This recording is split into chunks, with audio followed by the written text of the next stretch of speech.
میرے نبی نے فرمایا جو 3 جمعے مسلسل چھوڑ دیتا ہے وہ میری ملت سے خارج ہو جاتا ہے، میری امت سے خارج ہو جاتا ہے۔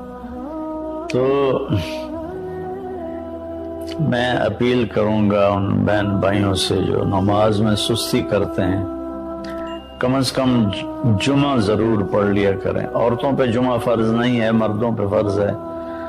تو میں کہا کرتا ہوں جو دوست ملتے ہیں جی نماز نہیں پڑھی جاتی، تو میں ان سے کہتا ہوں ایک نماز 5 میں سے طے کر لو اور ایک جمعہ طے کر لو، 2 نمازیں شروع کر لو۔ جس نے بھی اس پہ عمل کیا وہ 5 وقت کا نمازی بن گیا۔ تو جمعہ کی نماز کے بعد جمعہ سے جمعہ تک کے جتنے گناہ ہوتے ہیں وہ اللہ تعالیٰ معاف فرما دیتے ہیں، اور جو جتنی جلدی جا کے بیٹھتا ہے امام کا خطبہ سننے کے لیے اس کو اتنا زیادہ اجر ملتا ہے۔ تو آج رمضان کا پہلا جمعہ ہے کہ ہم اس کا اہتمام کریں۔ رمضان المبارک میں جنگ بدر ہوئی، 17 رمضان جمعے کا دن، اور اللہ نے قیامت کو بھی جو قائم کرنا ہے جمعے کا دن۔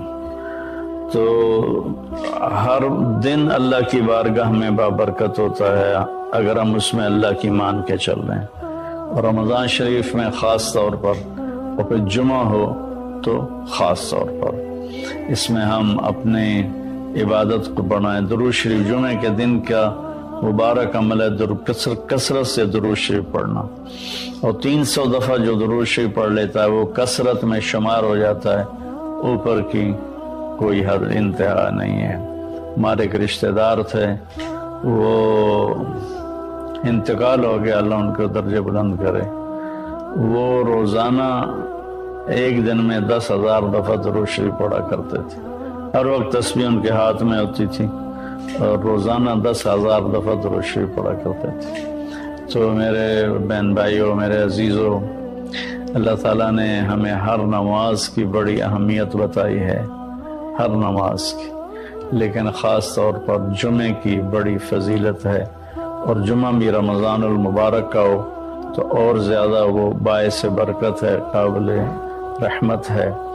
تو روزے کا بھی اہتمام ہو اور ساری نمازوں کا اہتمام فرمائیں، کوئی باجماعت پڑھنے کی کوشش کریں، کوئی جماعت سے رہ جائے تو پھر اس کو چھوڑیں نہیں، اسے ضرور پڑھ لیں، کہ نماز کی اللہ تعالیٰ نے جتنی تاکید قرآن میں کی ہے اور کسی کی اتنی تاکید نہیں کی، اور اللہ تعالیٰ نے 10 دفعہ اقیموا الصلاۃ اقیموا الصلاۃ اقیموا الصلاۃ وآتوا الزکاۃ، تو 10-12 دفعہ اللہ نے قرآن میں براہ راست حکم کیا اقیموا الصلاۃ وآتوا الزکاۃ۔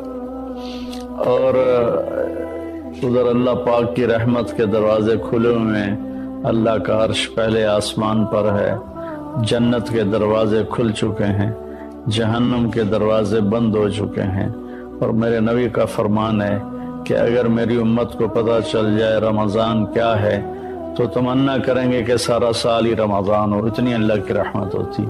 اللہ نے فضل فرمایا، صرف 1 مہینے کے لیے ہمیں اللہ تعالیٰ نے اس کا پابند کیا۔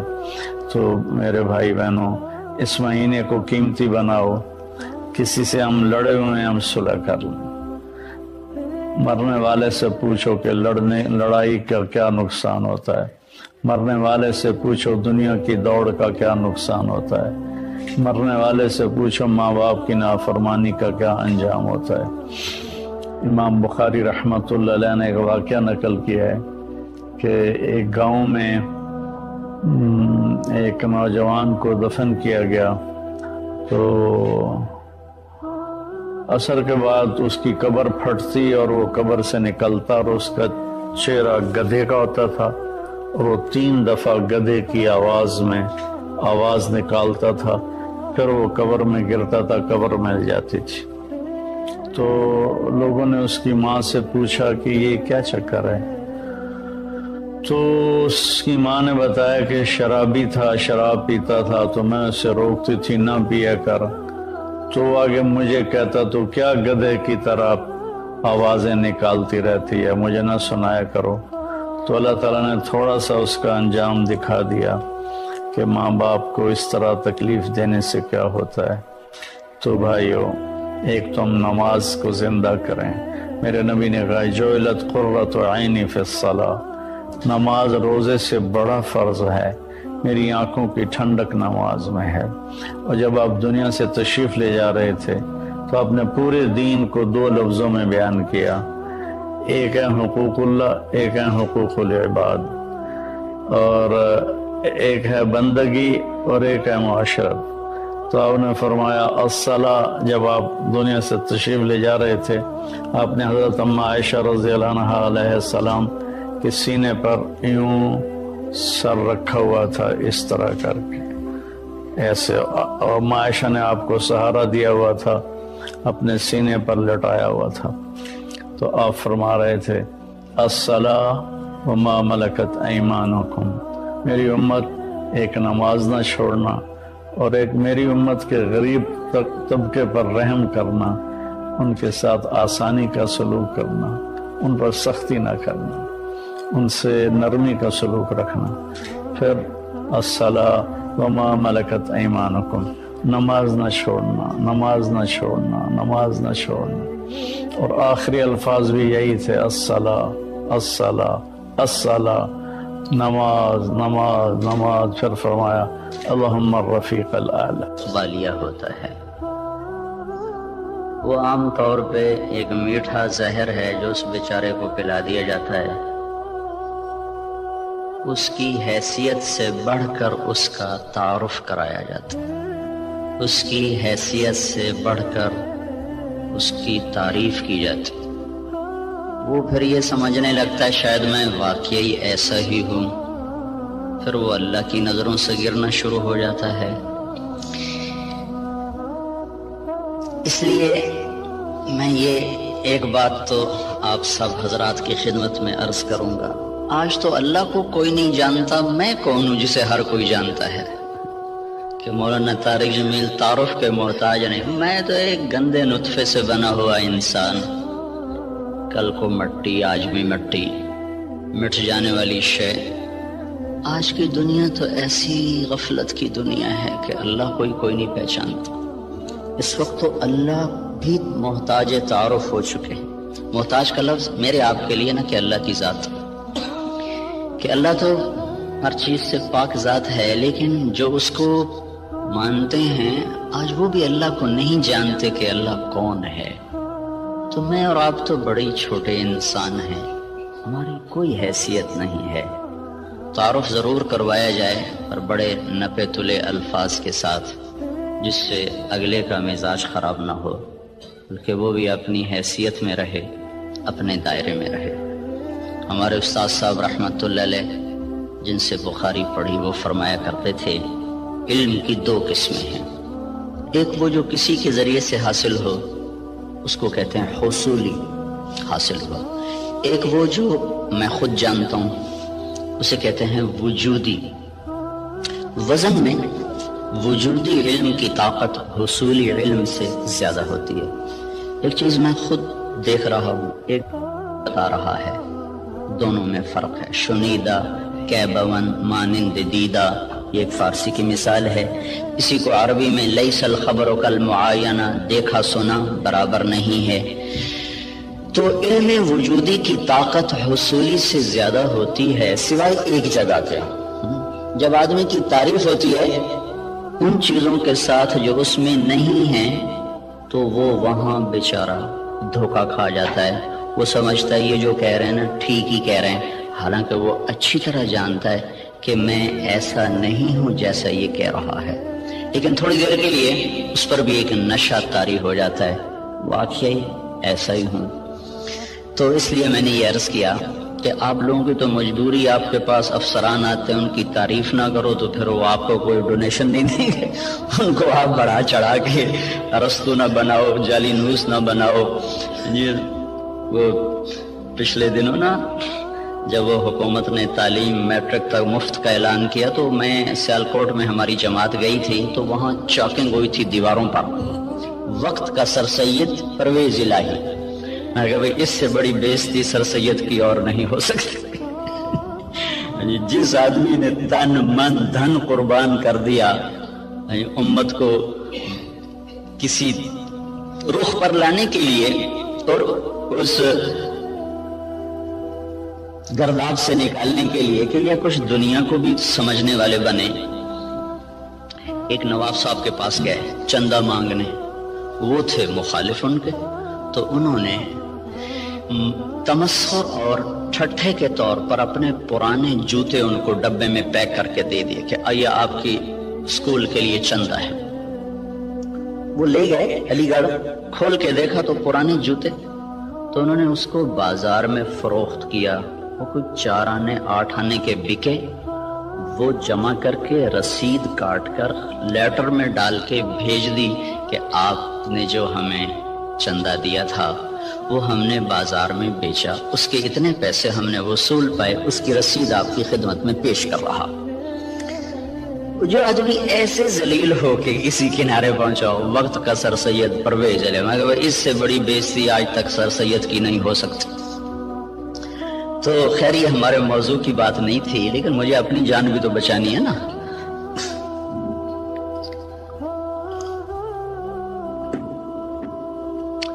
اللہ تبارک و تعالیٰ نے ہمیں ایک ذہن دیا ہے۔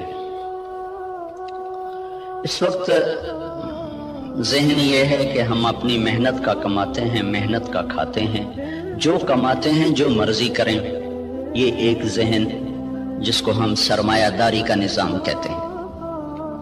یہ 1925 میں ایک شخص پیدا ہوا تھا وہاں گلاسکو کا، اس نے یہ نظریہ دیا تھا، اس نے کتاب لکھی دی دی ویلتھ آف نیشن، تو اس میں اس نے یہ نظریہ دیا تھا کہ آدمی کو کمانے میں آزاد ہونا چاہیے، جو جیسے مرضی کمائے، اس سے مال کی دوڑ لگے گی اور لوگوں کے پاس سرمایہ وافر ہو جائے گا۔ ایڈورڈ سمتھ اس کا نام تھا۔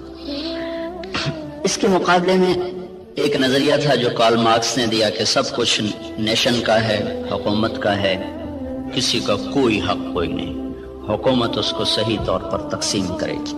یہ 2 غلط نظریے دنیا میں چلے، ایک ختم ہو گیا، ایک قریب المرگ ہے، ختم ہونے پر ہے۔ اسلام اس کے بیچ میں لاتا ہے، وَكَانَ بَيْنَ ذَلِكَ قَوَامًا، وہ درمیان میں لاتا ہے، وہ ملکیت اللہ کی ثابت کرتا ہے، نہ میری نہ حکومت کی۔ الملک للہ۔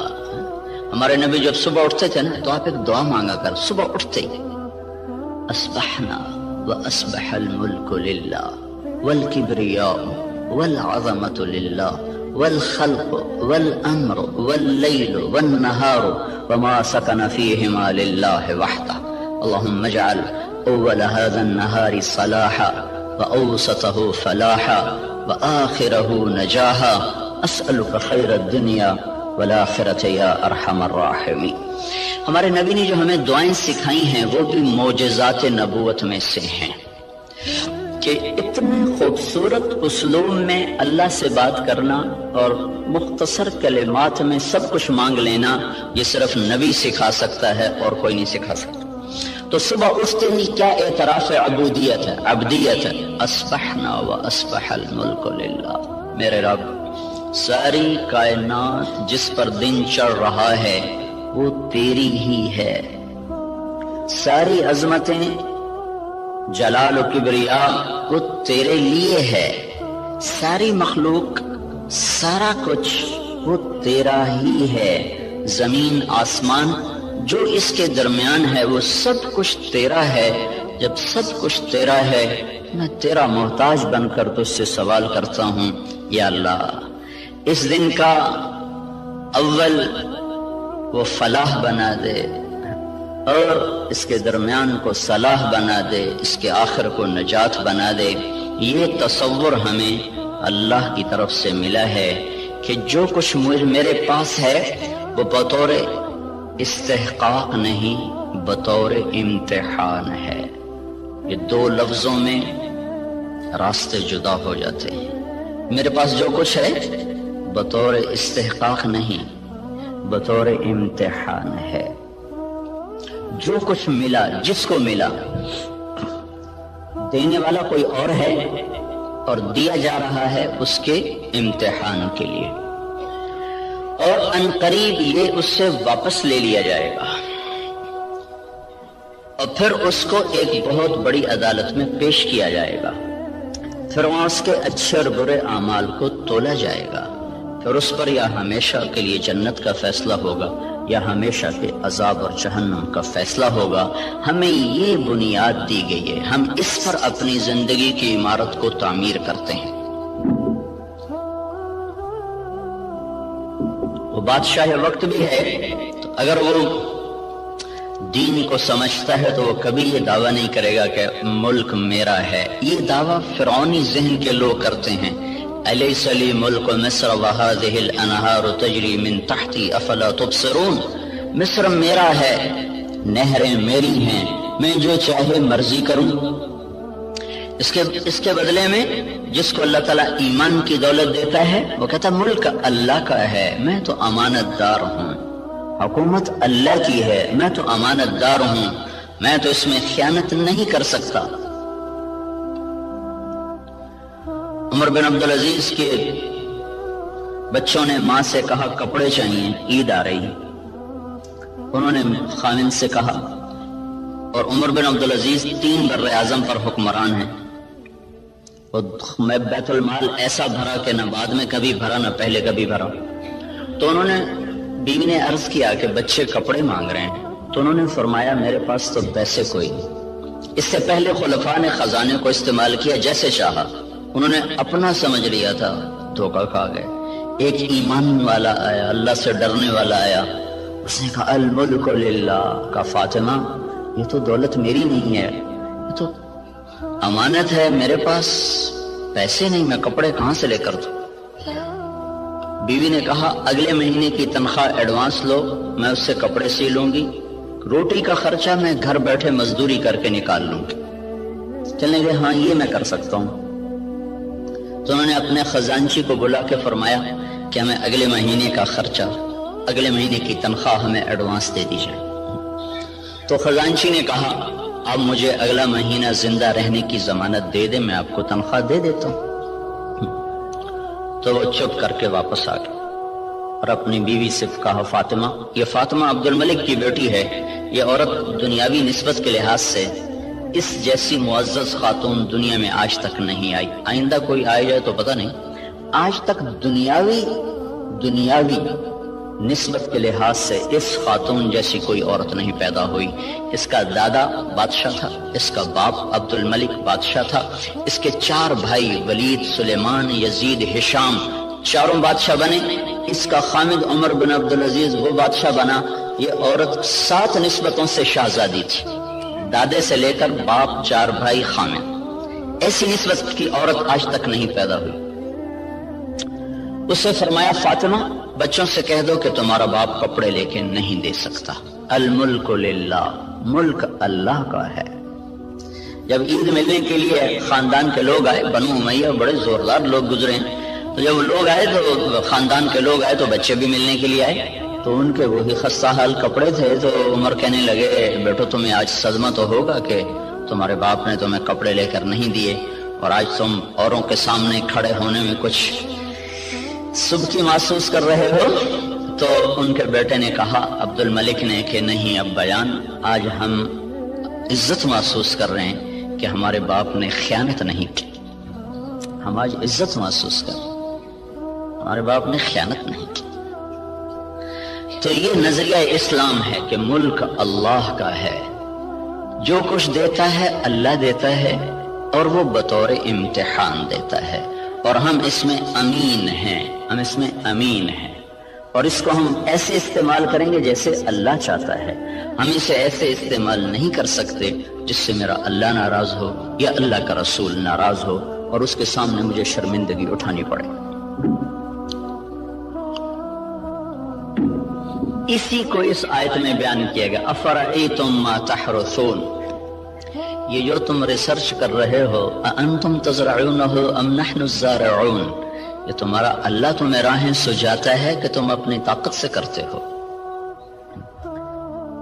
یہ وہی نظریہ کہ جو کچھ ہے اللہ کا ہے، بھئی ہماری کوشش ہے، ہماری کوشش ہے اس کو برابر کرنے والا، اس کو پھل دینے والا وہ اللہ ہے۔ اَأَنْتُمْ تَزْرَعُونَهُ، بولو تم ہو یہ زراعت کرنے والے، ام نحن الزارعون، یا ہم ہیں زراعت کرنے والے۔ ان اللہ فالق الحب والنوا، کسی سائنسدان میں یہ طاقت ہے کہ زمین میں پڑے ہوئے دانے کو پھاڑ کے دکھا دے؟ کسی میں یہ طاقت ہے کہ وہ جڑوں کو اپنے حکم کے ساتھ چلانا شروع کرے، وہ تنے کو اپنی طاقت سے اٹھانا شروع کرے؟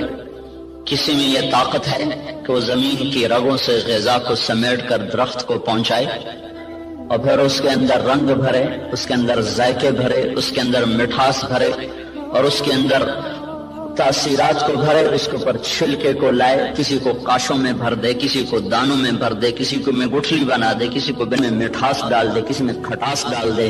تو آسمان والا دعویٰ کر رہا ہے لو نشاء لجعلناہ حطاما، میں چاہوں تو تمہاری کھڑی کھیتیوں میں سے پھل کھینچ دوں اور کھڑی کو بھوسا بنا دوں، فظلتم تفکہون، بیٹھے باتیں کرتے رہ جاؤ۔ انا لمغرمون، ارے قرضے چڑھ گئے بھائی، بل نحن محرومون، بلکہ سب کچھ چھپ گیا، مول ہی گیا۔ تو یہ ہمیں نظریہ قرآن دیتا ہے کہ ہم جو کچھ کرتے ہیں وہ اللہ کی امانت ہے، تائید ربانی شامل حال ہے، اللہ کا ہم ساتھ ہے، تب یہ قدم ہمارے اٹھتے ہیں۔ اس نظریے والے کی تحقیق اور ریسرچ پر بھی وہی کچھ ہوتا ہے جو ایک کافر کی ریسرچ پر ہوتا ہے۔ تو فرق کیا ہے اس نظریے کے ساتھ ایوب ریسرچ آنا اور اللہ کے انکار کے ساتھ کسی لیبارٹری میں جانا؟ نتیجہ تو دونوں کو اللہ دے دیتا ہے، اس کو بھی دے دیتا ہے، اس کو بھی دے دیتا ہے۔ تو لیکن اس کا فرق کیا ہے؟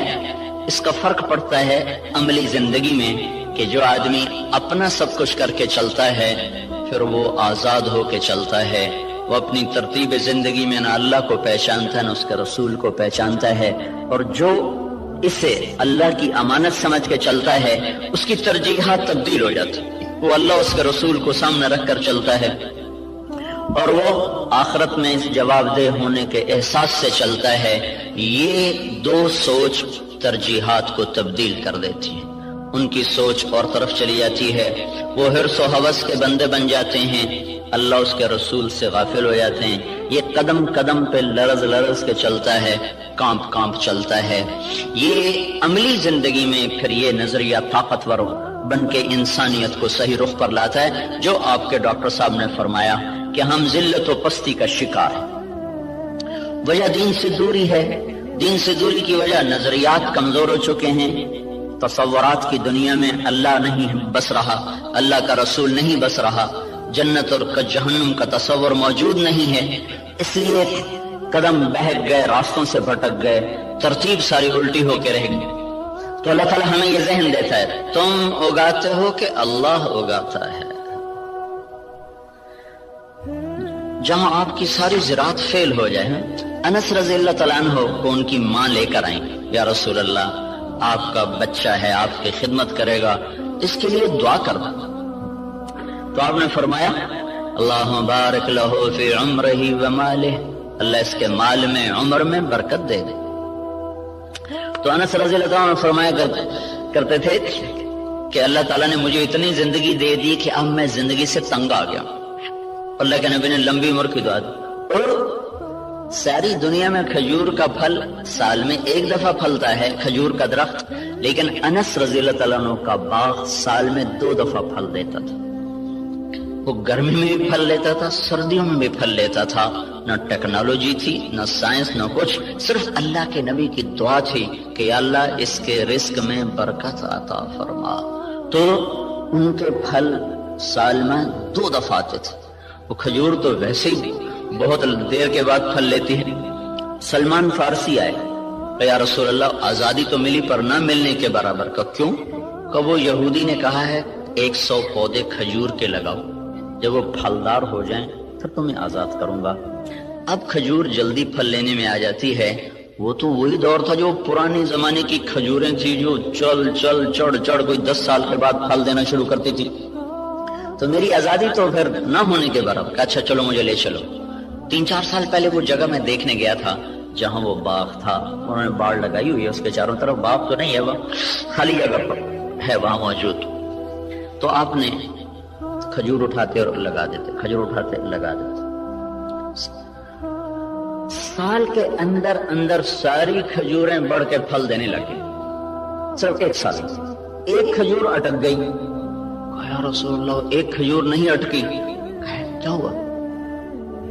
تو حضرت عمر بولے یا رسول اللہ وہ میں نے لگائی تھی. کہ تیرا بھلا تو نے کیوں لگائی تھی؟ پھر آپ تشریف لے گئے, پھر آپ نے اپنے ہاتھ سے لگایا, سال کے اندر وہ پھلدار ہو گئی. اب یہاں ساری سائنس بھی فیل ہے, ٹیکنالوجی بھی فیل ہے. انتم تزرعونہ ام نحن الزارعون, تم اگاتے ہو کہ تمہارا اللہ اگاتا ہے, تم زراعت کرتے ہو کہ تمہارا اللہ کرتا ہے. زراعت کو پانی کے ساتھ جوڑا ہے تو اللہ تعالیٰ فرمایا افرأیتم الماء الذی تشربون انتم انزلتموہ من المزن ام نحن المنزلون. یہ پانی تم بارش کا برساتے ہو تو تمہارا اللہ برساتا ہے.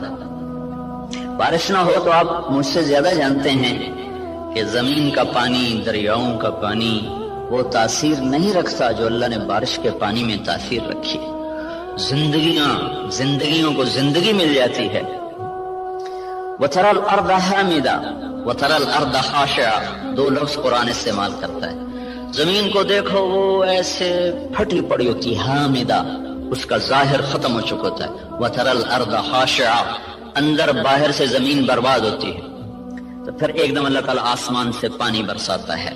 جب آسمان سے پانی اترتا ہے اہتزت وربت وانبتت من کل زوج بہیج, تو بارش سے زمین وجد میں آ جاتی ہے, رقص میں آ جاتی ہے. اہتزت جیسے خوشی سے لوگ جھومنے لگتے ہیں, ایسے جب تمہارا رب آسمان سے بارش برساتا ہے تو زمین خوشی سے جھومنے لگتی ہے کہ اللہ تعالیٰ اس میں وہ کچھ اتارتا ہے جو انسان کے بس میں نہیں ہے. تو زراعت کے نیچے پانی کو اللہ تعالیٰ لے کر آئے کہ یہ تم نے اتارا کہ تمہارے رب نے اتارا. لو نشاء جعلناہ اجاجا, اگر میں چاہوں تو دنیا کے سارے میٹھے پانی کو کڑوا کر دوں تو پھر کیا کرو گے؟ کہاں سے لاؤ گے پانی؟ تو آج کل تو ٹیکنالوجی کا دور ہے نا, کوئی کہہ سکتا ہے کہ ہم پلانٹ لگا لیں گے, میٹھا بنانا شروع کر دیں گے, پانی میٹھا شروع کر دیں گے. تو اسی ذہن کے لیے اللہ تعالیٰ نے ایک آیت اور اتاری ہوئی ہے, قل ارأیتم ان اصبح ماؤکم غورا فمن یاتیکم بماء معین. مجھے بتاؤ جب میں تمہارا پانی بھی ختم کر دوں تو کہاں سے لاؤ گے؟ ویسے ہی ختم کر دے. ان اصبح ماؤکم غورا, ایک قلعہ فتح نہیں ہو رہا تھا ملک شاہ کے زمانے میں, لمبا زمانہ گزر گیا, قلعہ نہیں فتح ہوا, پہاڑی پر تھا. ایک صبح اٹھے تو سارے شہر والوں نے سفید جھنڈے لہرائے ہوئے دروازے کھول دیے. کیا ہوا بھائی؟ رات کو نظام الملک جو وزیر تھا, وزارت کے لحاظ سے شہرت پانے والوں میں اسلامی تاریخ میں نظام الملک کا نام قیامت تک رہے گا. بہت اعلیٰ درجے کی صفات کا حامل اور ایسی وزارت کی کہ آج تک اس کی مثالیں دی جاتی ہیں. وہ سالار لشکر تھا. جب وہ تنگ آ گیا نا تو اس نے رات کو اٹھ کے دعا کی, یا اللہ ہم سے نہیں فتح ہو رہا, تو راستہ کھول دے. صبح قلعے کے دروازے کھول کے لوگ نیچے اتر آئے, کہا یہ ہم ہتھیار ڈالتے. کیا ہوا؟ کہ رات میں سارے شہر کا پانی خشک ہو گیا, ایک قطرہ پانی کوئی نہیں, ایک بوند پانی کوئی نہیں. دھس ان اصبح ماؤکم غورا, پانی کو دھسا دوں, کہاں سے لاؤ گے؟ اور دھنسے کو نکال دے. حدیبیہ پر جب پہنچے 1400 آدمی, کنواں خشک, وہ پانی ختم.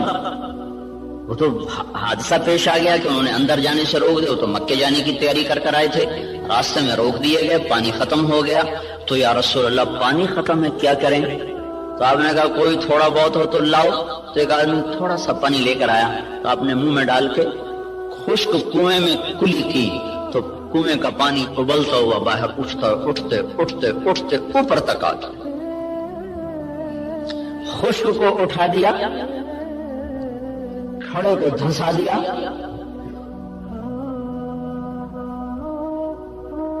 ایک شخص جا رہے ابو الحسن نام مجھے پوری طرح یاد نہیں, راستے میں تھے جنگل میں, پیاس لگی, پانی کی تلاش میں کنویں پر پہنچے، دیکھا تو پانی نیچے، تو انہوں نے اپنے موزے کو اتارا، جوتے کو اتارا، وہ لمبا جوتا ہوتا تھا، اس کو پگڑی سے باندھ کر نیچے لٹکایا تو پانی نیچے تھا، وہاں تک جوتا نہیں جا سکا، اب پریشان ہو کے بیٹھ گئے، اب کیا کروں، پیاس سے جان جا رہی۔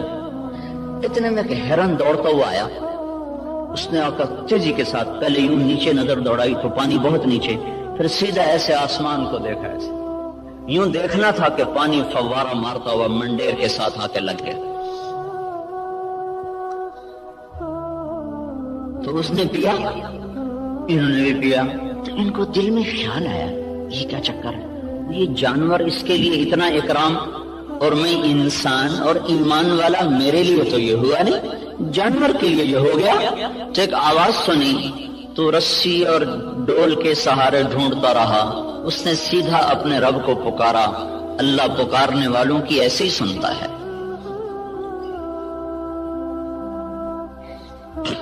تو یہ چیز ہمیں ایک راستہ دیتی ہے کہ ہمارے سوچ کے، تحقیق کے، ترتیب کے انداز اور ہیں۔ اللہ تعالیٰ جن چیزوں کو ہمارے اوپر لازم کرے گا انہیں ہمیں کرنا ہوگا۔ نماز اذان کے بعد بھی ڈاکٹر صاحب دفتر میں بیٹھے ہوں، ریسرچ کر رہے ہوں، تو یہ ساری ریسرچ زہر حلاحل ہے، اب اس کا انسانی خدمت سے تعلق ختم ہو چکا ہے۔ اللہ کی ندا کے بعد بھی تحقیق چل رہی ہو، اللہ کی صدا کے بعد بھی دفتر چل رہا ہو، تو یہ ساری برکتیں اپنے ساتھ لے کے چلا جائے گا۔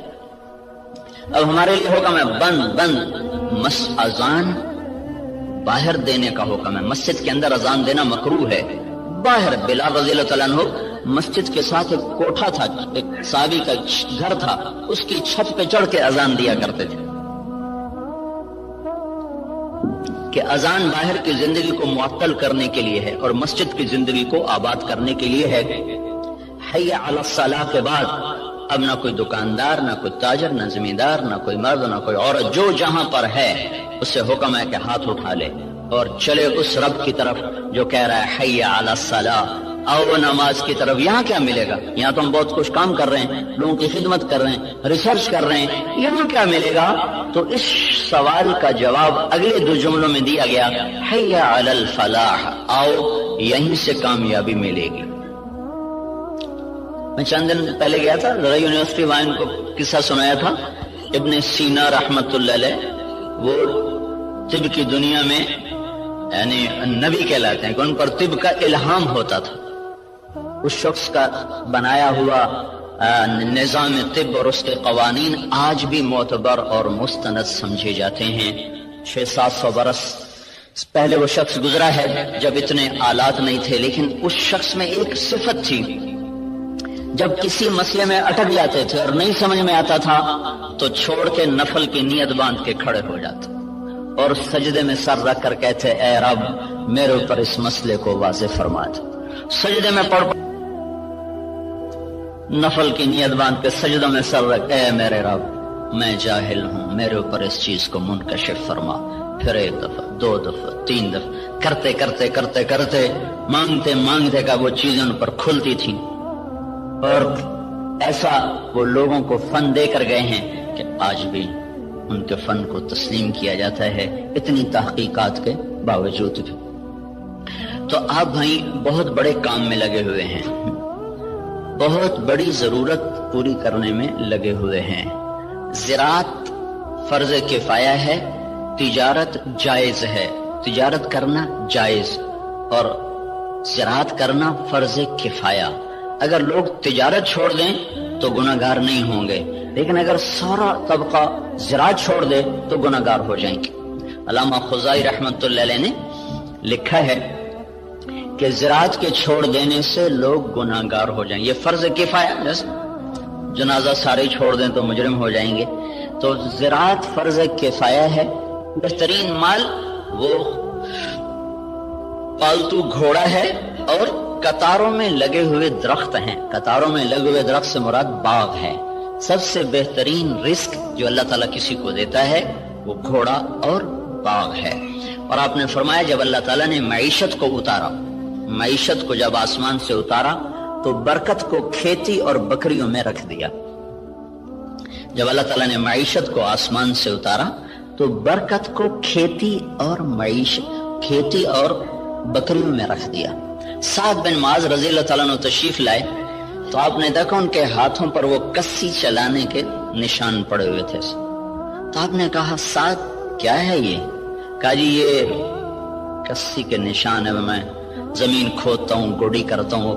گوڑی کرتے نا زمانے میں ہاتھوں سے کرنا، یا رسول اللہ وہ میں خود کرتا ہوں، اس کے کرنے کی وجہ سے یہ میرے نشان پڑ گئے ہیں، بچوں کی روٹی کماتا ہوں. تو آپ نے ان کا ہاتھ لے کر ایسے چوما اور کہا اس ہاتھ پر جہنم کی آگ حرام ہے.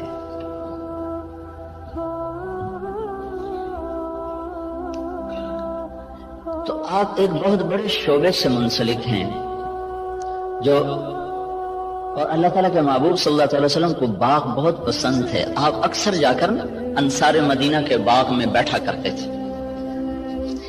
معاویہ رضی اللہ تعالیٰ عنہ سے کسی نے پوچھا، ایک بدو سے پوچھا تجھے کون سا مال پسند ہے؟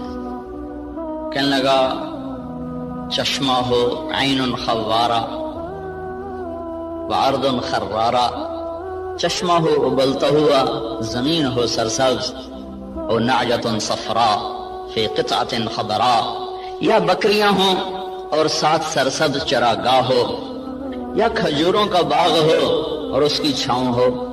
تو کہنے لگے اللہ کے بندے سونے چاندی کا تو نے ذکر ہی نہیں کیا. انہوں نے کہا امیر المومنین دفع کرو، یہ بھی کوئی چیز ہے، خرچ کرو تو ختم ہو جائیں، نہ کرو تو پتھر کی طرح پڑے رہیں. تو اللہ تعالیٰ کے محبوب صلی اللہ تعالی علیہ وسلم نے ان ہاتھوں کو چوما کہ ان پر جہنم کی آگ حرام ہے. اور معاویہ رضی اللہ تعالیٰ عنہ اتنی بڑی زراعت تھی کہ ان کے کھیت میں 5 لاکھ من گندم ہوتی تھی. جس زمانے میں یہ ایسی اقسام تیار نہیں ہوئی تھی کہ جو ایکڑ میں 50 من ہو اور ایکڑ میں 60 من ہو. وہ ایک پرانی ہم نے بھی تھوڑی سی رکھی ہوئی ہے، باپ دادے کی 591، وہ بس ہم اپنے کھانے کے لیے 2 ایکڑ کاش کر لیتے ہیں، 15-20 من 1 ایکڑ سے وہ ہوتی. یہ اقسام نہیں تھی اور اس کے باوجود 5 لاکھ من گندم ان کے فارم سے نکالی جاتی تھی. اور عمر رضی اللہ تعالیٰ عنہ جب خلیفہ بنے تو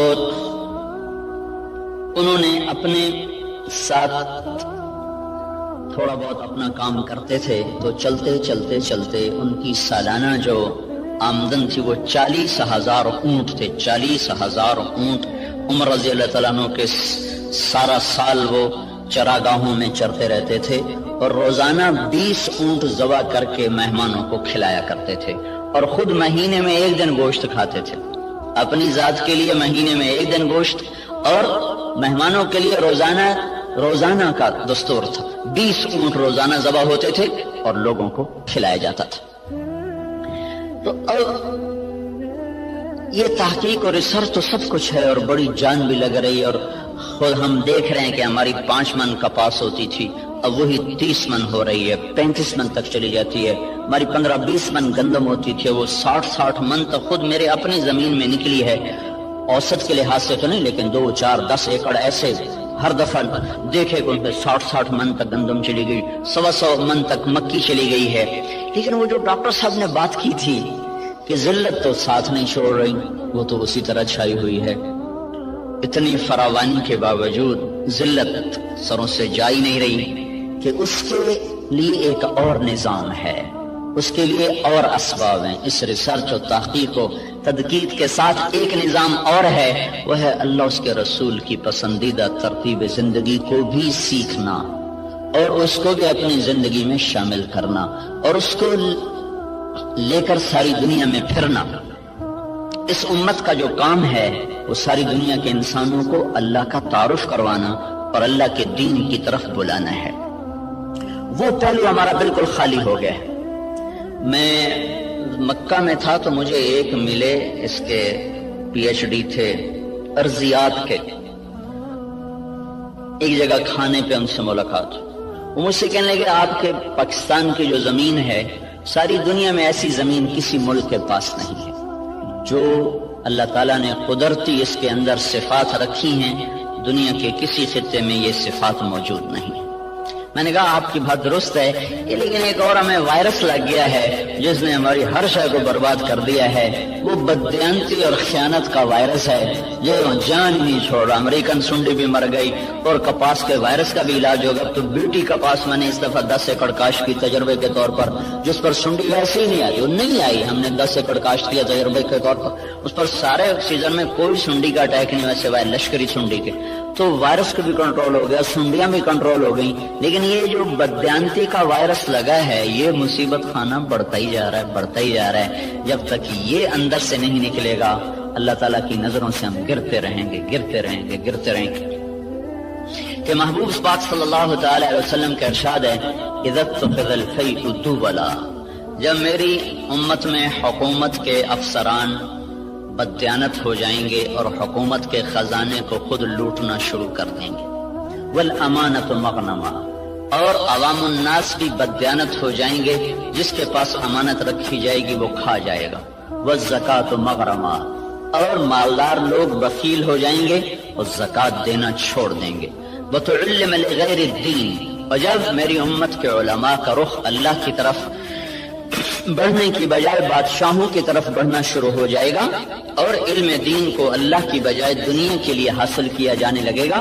وَأَطَاعَ الرَّجُلُ زَوْجَتَهُ، اور لوگ بیویوں کے فرما بردار ہو جائیں گے، وَعَقَّ أُمَّهُ، اور ماؤں کے نافرمان ہو جائیں گے، اور ادنا صدیقہ ہو، دوست کو دیکھ کر باہیں پھیلا کر گلے سے لگائیں گے، وَأَقْصَى أَبَاهُ، باپ کو دیکھ کر ان کو دھکا دے کے راستے سے ہٹا دیں گے، وَصَادَ الْقَبِيلَةَ فَاسِقُهُمْ، قبیلے کا سردار نافرمان ہوگا، وَأُكْرِمَ الرَّجُلُ مَخَافَةَ شَرِّهِ، ایک دوسرے کو اکرام کر کے بھی آپس میں بغض رکھا ہوا ہوگا، مسکرا کر بھی ملنا ہوگا، اندر میں نفرت بھی ہوگی، ایک دوسرے کے شر سے بچنے کی ہر ایک کی نیت ہوگی، وَكَانَ رَئِيسُ الْقَوْمِ أَرْذَلَهُمْ، بڑے بڑے کلیدی عہدوں پر نکمے لوگوں کو بٹھا دیا جائے گا، نااہل لوگوں کو بٹھا دیا جائے گا، وارتفعت الاصوات فی المساجد، مسجدوں میں لڑائیاں شروع ہو جائیں گی اور فرقہ واریت کی آگ بھڑک اٹھے گی، وظہرت القینات والمعازف، اور گانے والیاں معزز اور محترم ہو جائیں گی اور گانے والیاں عام ہو جائیں گی اور موسیقی چاروں طرف پھیل جائے گی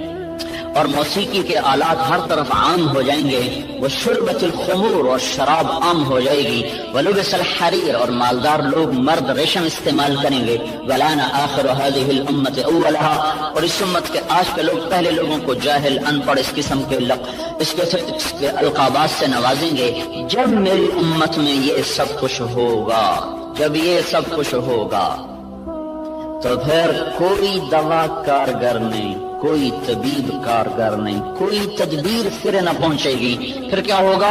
فَلْيَرْتَقِبُوا عِنْدَ ذَلِكَ رِيحًا حَمْرَاءَ وَزَلْزَلَةً وَمَسًّا وَقَذْفًا وَخَسْفًا وَآيَاتٍ مُتَتَابِعَاتٍ، پھر میری امت پر زلزلے آئیں گے، پھر میری امت پر ہوائیں پاگل بن کے ٹوٹ پڑیں گی، پھر ان کو زمین میں دھنسا دیا جائے گا، پھر ان پر پتھروں کی بارش ہوگی، پھر ان پر اوپر نیچے عذاب کے کوڑے برسیں گے، اس طرح عذاب آئیں گے جیسے تسبیح ٹوٹ جائے اور اس کے دانے ٹپ ٹپ ٹپ گرتے ہیں، ایسے اوپر نیچے اللہ کی طرف سے تنبیہات کا ایک نظام چلے گا۔